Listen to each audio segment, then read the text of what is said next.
శ్రీ గురుభ్యో నమ. 7వ రోజు పారాయణము, త్రయోదశోధ్యాయము. వశిష్ఠుడు ఇలా చెబుతున్నాడు. కన్యాదాన ఫలము. రాజా, ఎంత చెప్పినా తరగని ఈ కార్తీక మహత్య పురాణంలో కార్తీక మాసంలో చేయవలసిన ధర్మాలను గురించి చెబుతాను, శ్రద్ధగా విను. తప్పనిసరిగా చేయవలసిన వారిని సరిగా చేయకపోవడం వలన పాపాలను కలిగించేవైనా ఈ కార్తీక ధర్మాలన్నీ కూడా నా తండ్రి అయిన బ్రహ్మదేవుని ద్వారా నాకు బోధించబడ్డాయి. నీకిప్పుడు వాటిని వివరిస్తాను. జనక రాజేంద్ర, ఈ కార్తీక మాసంలో కన్యాదాన ప్రాతస్నానములు, యోగ్యుడైన బ్రహ్మ బాలకునికి ఉపనయనము చేయించడము, విద్యాదాన, వస్త్రదాన, అన్నదానములు ఇవి చాలా ప్రధానమైనవి. ధనము చేత పేదవాడు, గుణము చేత యోగ్యుడు అయిన బ్రాహ్మణ కుమారునికి కార్తీక మాసంలో ఒడుగు చేయించి దక్షిణను కూడా సమర్పించడం వలన పూర్వజన్మ పాపాలు కూడా తొలగిపోతాయి. ఈ విధముగా తమ ధనముతో ఉపనయనం చేయించబడిన వటువు చేసే గాయత్రీ జపం వల్ల దాత యొక్క మహాపంచమహాపాతకాలు నశించిపోతాయి. 100 రావి చెట్లు నాటించిన, 100 తోటలను వేయించిన, 100 నూతులను దిగుడు బావులను నిర్మించిన, 10,000 చెరువులను త్రవ్వించిన వచ్చే పుణ్యం ఎంతైతే ఉంటుందో అది పేద బ్రాహ్మణ బాలునికి ఉపనయనం చేయించడం వలన కలిగే పుణ్యంలో 16వ వంతు కూడా సమానం కాదు. ముఖ్యమైన విషయం గుర్తుంచుకో. కార్తీకంలో ఉపనయనము దానం చేసిన తదుపరిన వచ్చే మాఘంలో కానీ వైశాఖంలో కానీ ఉపనయనము చేయించాలి. సాధువులు, స్తోత్రీయులు అయిన బ్రాహ్మణ బాలకులకు ఉపనయనం చేయించడం వలన అనంత పుణ్యం కలుగుతుంది. ధర్మవేత్తలైన మునులందరూ కూడా చెప్పి ఉన్నారు దీన్ని. అటువంటి ఉపనయనానికి కార్తీక మాసంలో సంకల్పమును చెప్పుకొని పలానా వారికి నేను నా డబ్బుతో ఉపనయనం చేయిస్తున్నాను అని వాగ్దానం చేయడం వలన కలిగే సత్ఫలితాన్ని కూడా స్వర్గలోకవాసులకు కూడా సాధ్యం కాదని తెలుసుకో. జనక నరపాల, ఇతరుల సొమ్ముతో చేసే తీర్థయాత్రలు, దేవబ్రాహ్మణ సమారాధనలు వీని వలన కలిగే పుణ్యం ఆ ధనదాతలకే చెందుతున్న విషయం జగద్విదితమే కదా. కార్తీకంలో తమ ధనముతో ఒక బ్రాహ్మణునికి ఉపనయనముతో పాటు వివాహమును కూడా చేయించడం వలన తత్పుణ్యం మరింతగా ఇనుమడిస్తుంది. కార్తీకంలో కన్యాదానమాచరించిన వాడు స్వయంగా వాడు తరించడమే కాక వాని పితరులందరికీ కూడా బ్రహ్మలోక ప్రాప్తిని కలిగించిన వాడు అవుతాడు. ఇందుకు నిదర్శనంగా ఒక ఇతిహాసమును చెబుతాను, విను. సువీరోపాఖ్యానం. ద్వాపరయుగంలో వంగదేశాన దుర్మార్గుడైన సువీరుడు అనే రాజు ఉండేవాడు. లేడి కన్నుల వంటి సౌకన్నులు గల సుందరాంగి ఒకరై అతని భార్యగా ఉండగా, దైవయోగం వలన ఈ సువీరుడు దాయాదులచే ఓడింపబడిన వాడై రాజ్యభ్రష్టుడై అర్ధాంగితో సహా అడవులలోకి పారిపోయి కందమూలాదులతో కాలం గడుపుకోసాగాడు. ఇలా ఉండగా అతని భార్య గర్భవతి అయింది. రాజు నర్మదా తీరంలో పర్ణశాలను నిర్మించాడు. ఆ పర్ణశాలనే అతని రాణి ఒక చక్కటి కుమార్తెను ప్రసవించింది. స్వర్గ సంపదలు శత్రువుల పాలైపోవడం, తాను అడవుల పాలవడం, కందమూలాదులతో బతుకుతూ ఉన్న ఈ రోజుల్లో కడుపు పండి సంతానం కలగడం, పోషణకు చిల్లిగవ్వైనా లేని దరిద్రము, వీటన్నింటినీ పదే పదే తలుచుకుంటూ తన పురాకృత కర్మలను నిందించుకుంటూ అతి కష్టం మీద ఆ ఆడకూతుర్ని పెంచుకోసాగారు. సువీర దంపతులు కాలగమనంలో సువీరుని కూతురు చక్కగా ఎదిగి నిజరూప లావణ్య సౌందర్యాదులతో చూసేవారికి చక్కగా అందంగా కనిపించేది. 8 ఏండ్ల ప్రాయంలోనే ఎంతో మనోహరంగా ఉన్న ఆమెను చూసి మోహితుడైన ఒక మునికుమారుడు ఆ బాలికను తనకిచ్చి పెళ్లి చేయవలసిందిగా సువీరుని కోరాడు. అందుకు ఆ రాజు, ఋషిపుత్ర, ప్రస్తుతం నేను ఘోర దరిద్రంతో ఉన్నాను కనుక నేను కోరినంత ధనాన్ని నువ్వు కన్యాశుల్కంగా సమర్పించగలిగితే నీ కోరిక తీరుస్తాను అన్నాడు. ఆ పిల్ల మీద మక్కువ మానుకోలేని ఆ మునిబాలకుడు, రాజా, నేను కేవలం మునికుమారుడనైన కారణముగా నీవడినంత ధనము తక్షణమే ఇవ్వలేను. తపస్సు చేత తద్వారా ధనమును సంపాదించి తెచ్చి ఇస్తాను. అంతవరకు ఈ బాలికను నా నిమిత్తమై భద్రపరిచి ఉంచు అని చెప్పాడు. అందుకు సువీరుడు అంగీకరించడంతో ఆ నర్మదా తీరంలోనే తపోనిష్ఠుడై తత్ఫలితంగా అనూహ్య ధనరాశిని సాధించి దానిని తెచ్చి సువీరునకు ఇచ్చాడు. ఆ సొమ్మునకు సంతృప్తి చెందిన రాజు తమ ఇంటి ఆచారము ప్రకారము తన కూతురిని ఆ ముని యువకునికిచ్చి ఆ అరణ్యంలోనే కళ్యాణం జరిపించేశాడు. ఆ బాలిక భర్తతో కలిసి వెళ్ళిపోయింది. కన్యా విక్రమ ద్రవ్యముతో రాజు తన భార్యతో సగంగా ఉండసాగాడు. తత్ఫలితముగా సువీరుని భార్య గర్భిణి అయి మళ్ళా ఒక ఆడపిల్లను కన్నది. అందుకు రాజు ఆనందించాడు. పెద్ద పిల్లను అమ్మి ధనము రాబట్టినట్లే ఈ పిల్ల ద్వారా కూడా మరింత ద్రవ్యం సంపాదించవచ్చునని సంతోషించాడు. బిడ్డ ఎదుగుతూ ఉంది. ఇదిలా ఉండగా ఒకానొక యతీశ్వరుడు నర్మదా స్నానానికై వచ్చి అక్కడి పర్ణశాలలో ఉన్న సువీరుని, అతని భార్యను, కుమార్తెను చూసి, ఓయి, నేను కౌండిన్య గోత్రజుడైన యతిని. ఈ అరణ్య ప్రాంతంలో సంసారయుతంగా ఉన్న నువ్వెవరివి అని అడిగాడు. యతీంద్రుడి ప్రశ్నలకు జవాబుగా, అయ్యా, నేను వంగదేశాధీశుడైన సువీరుడను. దాయాదుల వలన రాజ్యభ్రష్టుడనై ఇలా అడవిలో నివసిస్తున్నాడు. దరిద్రం కన్నా ఏడిపించేది, కొడుకు చావు కంటే ఏడవలసింది, భార్యావియోగం కన్నా బయటకు ఏడవలేని అత్తశల్యం లాంటి దుఃఖము ఇంకేమీ ఉండదు. తమకు తెలిసిందే కదా. ప్రస్తుతం నేను ఆ విధమైన 3 రకాల విచారాల వలన అమిత దుఃఖితుడునై ఈ విధంగా కందమూల భక్షణములతో అరణ్యమై శరణ్యంగా బ్రతుకుచున్నాను. ఈ అరణ్యంలోనే తొలిచూలుగా నాకు ఒక కూతురు పుట్టింది. ఆమెను ఒక మునికుమారునికి విక్రయించి ఆ ధనంతో ప్రస్తుతానికి సుఖముగానే బ్రతుకుతున్నాను. ఇది నా 2వ కూతురు. ఈమె నా భార్య. నా గురించి ఇంకా ఏం వివరాలు కావాలో అడిగితే చెబుతాను అన్నాడు సువీరుడు. సువీరుడిచ్చిన సమాధానానికి ఆశ్చర్యపోతూనే ఆ యతీంద్రుడు, ఓ రాజా, ఎంత పని చేశావు? మూర్ఖుడవై అగణితమైన పాపాన్ని పోగు చేసి పెట్టుకున్నావు. ఆడపిల్లను అమ్ముకొని అలా వచ్చిన డబ్బుతో జీవించేవారు మరణానంతాన అసిపత్రం అనే నరకము పాలవుతారు. ఆ సొమ్ముతో దేవ, ఋషి, పితృగుణాలను చేసిన అచ్చర తర్పణాదుల వలన ఆ దేవ, ఋషి, పిత్రాదులందరూ కూడా నరకాన్ని చవిచూస్తారు. అంతేకాదు, కర్తకు జన్మలకు కూడా పుత్ర సంతానం కలగకూడదని శపిస్తారు. ఇక అలా ఆడపిల్లలను అమ్ముకొని జీవించడమే వృత్తిగా పెట్టుకున్న వాళ్ళు ఖచ్చితంగా రౌరవ నరకంలో పడతారు రాజా. అన్ని రకాల పాపాలకు ఏవో కొన్ని ప్రాయశ్చిత్తాలున్నాయి, కానీ ఈ కన్యాశుల్కము అనబడి ఆడపిల్లలను నమ్ముకునే మహాపాపానికి మాత్రం ఏ శాస్త్రములోనూ ఎటువంటి ప్రాయశ్చిత్తము లేదు. కాబట్టి సువీరా, ఈ కార్తీక మాసంలో శుక్లపక్షంలో నీ 2వ కుమార్తెకు కన్యాదానపూర్వకంగా కళ్యాణం జరిపించు. కార్తీక మాసంలో విద్యా తేజస్శీలుడైన వరునికి కన్యాదానం చేసినవాడు గంగాది సమస్త తీర్థాలలోనూ స్నానాదులు చేయడం వలన కలిగే పుణ్యాన్ని యథోక్త దక్షిణాయుతంగా అశ్వమేధాది యాగములు చేసిన వాళ్ళు పొందే సత్ఫలాన్ని పొందుతాడు అని బోధ చేశాడు.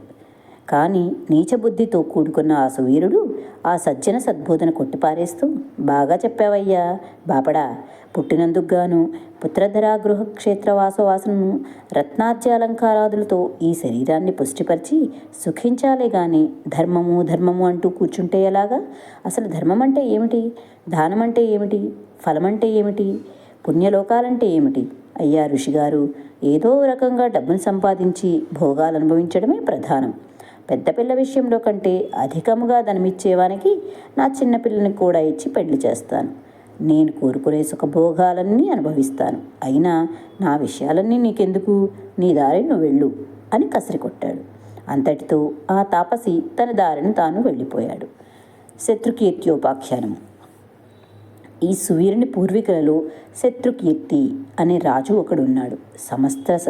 సమస్త సద్ధర్మ ప్రవక్త, శతాధిక యోగకర్త అయిన ఆ శత్రుకీర్తి పుణ్యకార్యాల వలన స్వర్గములోని నింద్రాదులచే గౌరవించబడుతూ సమస్త సుఖాలను అనుభవిస్తున్నాడు. సువీరునికి యముడు విధించిన శిక్ష కారణంగా యమదూతలు స్వర్గము చేరి అక్కడ సుఖిస్తున్న శత్రుకీర్తి యొక్క జీవుని పాశబద్ధుని చేసి నరకానికి తీసుకొచ్చారు. ఆ చర్యకు ఆశ్చర్యపడిన శత్రుకీర్తి యముని ముంగట నిలబడి, స్వర్గంలో ఉన్న నన్ను ఇక్కడికెందుకు రప్పించావు? నేను చేసిన పాపమేమిటి అని నిలదీసి అడిగాడు. మందహాసం చేశాడా మహాధర్ముడు. ఇలా చెప్పసాగాడు. శత్రుకీర్తి, నువ్వు పుణ్యాత్ముడవే, స్వర్గార్హుడవే. కానీ నీ వంశీకుడైన సువీరుడు అనేవాడు కన్యను విక్రయించాడు. అతగాడు చేసిన మహాపాపము వలన అతని వంశీకులైన మీరంతా నరకానికి రావలసి వచ్చింది. అయినా వ్యక్తిగతంగా చేసిన సువీరుని 2వ కుమార్తె నర్మదా నదీ తీరాన గల పర్ణశాలలో తన తల్లితో జీవిస్తూ ఉంది. ఆ బిడ్డకు ఇంకా వివాహం కాలేదు. కాబట్టి నువ్వు నా అనుగ్రహం వలన దేహివై భూలోకవాసుడివై అక్కడికి వెళ్ళి అక్కడ యోగ్యుడైన వరునికి ఇచ్చి కన్యాదాన విధానముగా పెండ్లిని జరిపించు. ఎవడైతే కార్తీక మాసంలో సర్వాలంకార భూషితైన కన్యను యోగ్యుడైన వరునికి దానం చేస్తాడో వాడు లోకాధిపతితో తుల్యుడవుతాడు. అలా కన్యాదానంనే చేయాలనే సంకల్పం ఉండి కూడా సంతానం లేనివాడు బ్రాహ్మణ కన్యాదానానికి కన్యాదాత అందుకోబోతున్న బ్రాహ్మణునికి కానీ ధన సహాయం చేసినట్లయితే ఆ ధనదాత కన్యాదాత పొందే ఫలాన్ని పొందుతాడు. అంతేకాదు స్వలాభాపేక్ష రహితులై 2 పాడి ఆవులను చెల్లించి కన్యను కొని ఆ కన్యను చక్కటి వరుణకిచ్చి పెళ్లి చేసేవారు కూడా కన్యాదాన ఫలాన్ని పొందుతారు. కాబట్టి ఓ శత్రుకీర్తి, నీవు తక్షణమే భూలోకానికి వెళ్ళి సువీరుని ద్వితీయ కుమార్తెను ఎవరైనా సద్బ్రాహ్మణునకు కన్యామూలకమ్మగా దానం చేసినట్లయితే తద్వారా నువ్వు నీ పూర్వీకులు ఈ సువీరాదులు కూడా నరకం నుండి విముక్తి పొందుతారు అని చెప్పాడు. ధర్ముని అనుగ్రహం వలన దేహధారి అయిన శత్రుకీర్తి వెనువెంటనే భూలోకంలోని నర్మదా నదీ తీరానికి చేరి అక్కడ పర్ణశాలలో ఉన్న సువీరుని భార్యకు హితవులు చెప్పి వారి ద్వితీయ సంతానమైన ఆడపిల్లను సువర్ణాభరణ భూషితను చేసి శివప్రీతిగా శివార్పణమస్తు అనుకుంటూ ఒకానొక బ్రాహ్మణునికి కన్యాదానంగా అర్పించాడు. ఆ పుణ్యమహిమ వలన సువీరుడు నరకపీడా విముక్తుడై స్వర్గమును చేరి సుఖించసాగాడు. తదనంతరము శత్రుకీర్తి 10 మంది బ్రహ్మచారులకు కన్యామూల్యమును ధారపోయడం వలన వారి వారి పితృపాత మహిళా వర్గాల వారంతా కూడా విగతపావులై స్వర్గాన్ని పొందారు.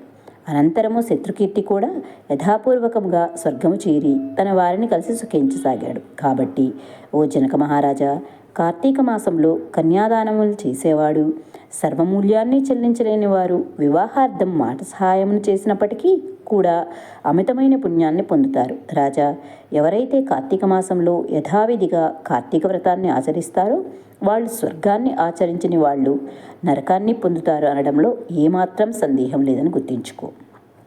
చతుర్దశాధ్యాయము. వశిష్ఠుడు చెబుతున్నాడు, మిథిలాధీశ, కార్తీక మాసమంతా పూర్వోక్త సర్వధర్మ సంయుతంగా కార్తీక వ్రతాన్ని ఆచరించలేకపోయినప్పటికీ కూడా ఎవరైతే కార్తీక పౌర్ణమి నాడు వృషోత్సర్గం చేస్తారో వారి యొక్క జన్మాంతర పాపాలన్నీ కూడా నశించిపోతాయి. వృషోత్సర్గము. జనకి మహపాల, ఆవు యొక్క కోడదూడను అచ్చుమోసి అంబోతుగా స్వేచ్ఛగా వదలడాన్ని వృషోత్సర్గము అంటారు.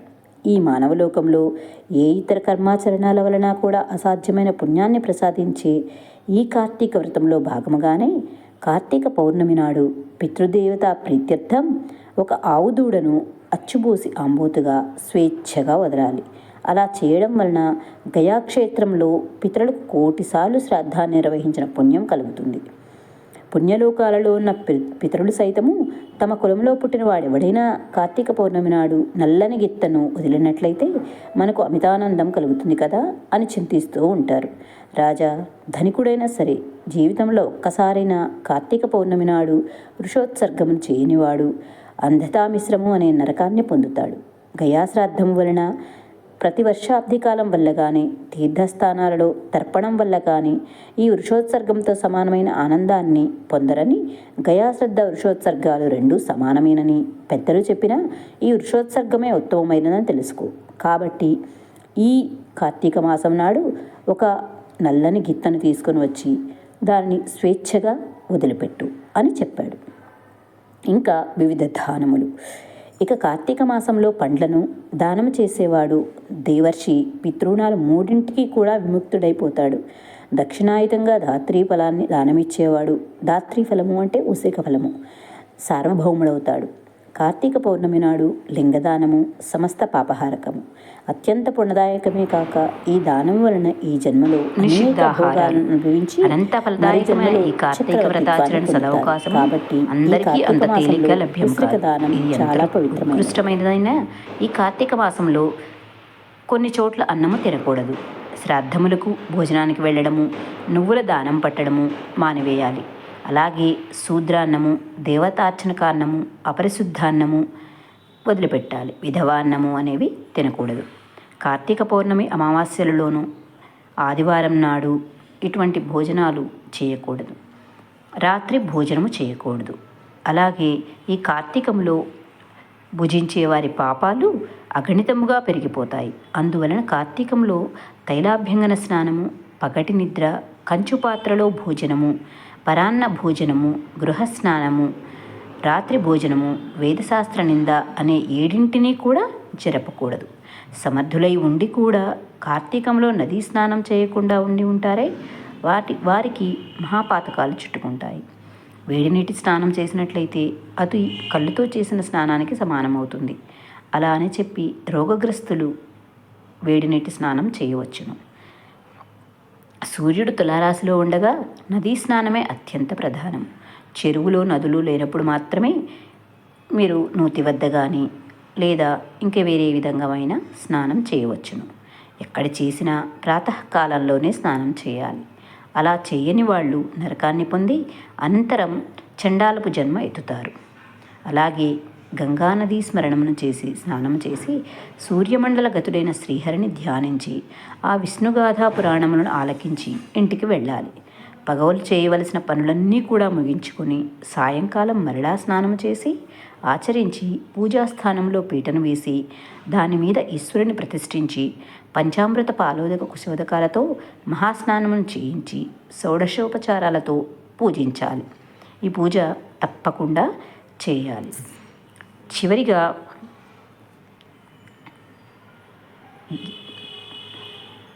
సాష్టాంగ నమస్కారం చేయాలి.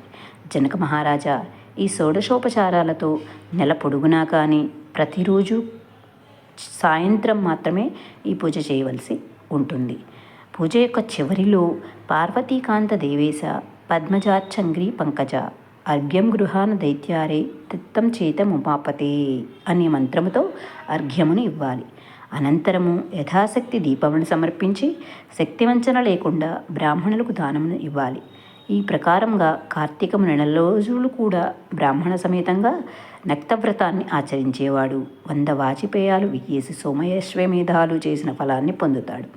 కార్తీకమంతా ఈ మాసానక్త వ్రతాచరణ వలన పుణ్యాధిక్యత పాపనాశనం అవలీనగా ఏర్పడతాయి. చతుర్దశి నాడు పితృప్రీతిగా బ్రాహ్మణులకు భోజనం పెట్టడం వలన వాళ్ళ పితరులందరూ కూడా సంతృప్తులు అవుతారు. కార్తీక శుద్ధ చతుర్దశి నాడు తిలతర్పణం చేయడం పితృలకు సర్వ శుభప్రదం. తిలలు దానం చేసినవాడు కైలాసానికి క్షేత్రాధిపతి అవుతాడు.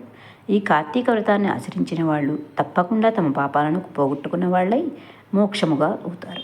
జనక మహారాజా, కార్తీక పురాణంలో ముఖ్యంగా ఈ 14వ అధ్యాయాన్ని శ్రద్ధాభక్తులతో చదివినా వినినా వాళ్ళు సమస్త పాపాలకు ప్రాయశ్చిత్తం చేసుకోవడం ద్వారా కలిగే ఫలితాన్ని పొందుతారు. ఏవం శ్రీ స్కాంద పురాణాంతర్గత కార్తీక మహత్యే త్రయోదశ చతుర్దశ అధ్యాయం. ఈ కార్తీక మాసంలో కార్తీక మహాపురాణాన్ని పఠించేటువంటి అదృష్టాన్ని కల్పించిన ఆ దేవదేవునికి మనస్ఫూర్తిగా కృతజ్ఞతలు తెలియజేసుకుంటాను. వింటున్న మీకు అందరికీ కూడా ఆయురారోగ్యాలు, అష్టైశ్వర్యాలు, పుత్రపోత్రాదులతో సంతోషంగా వర్ధిల్లాలని కోరుకుంటూ సర్వేజన సుఖినో భవంతు. మళ్ళీ రేపటి పారాయణ కార్యక్రమంలో కలుసుకుందాం. సర్వం శ్రీవార్పణమస్తు.